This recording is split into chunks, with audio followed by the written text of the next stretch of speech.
Hello friends, நீங்கள் நம்ம என்ன வீடியோ பார்க்க போகிறோம் அப்படின்னா BMW 320Dயில் ரியர் ஷாக் அப்சர்வர் மாற்றிட்டு இருக்கோம்.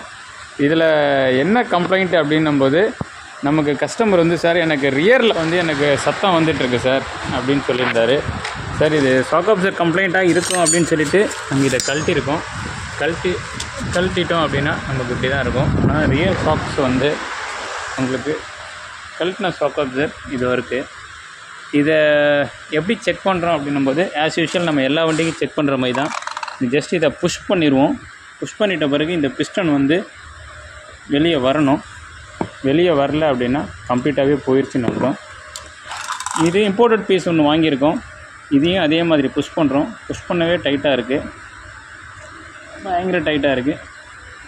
ஆனால் புஷ் பண்ண வேகத்துக்கு இது ஆக்சுவலாக ரிட்டர்ன் வருது பாருங்கள். எப்படி இருந்தது அப்படின்னா ஷாக் அப்சர்வர் வந்து ரியர் நல்லா இருக்குன்னு அர்த்தம். Thank you friends.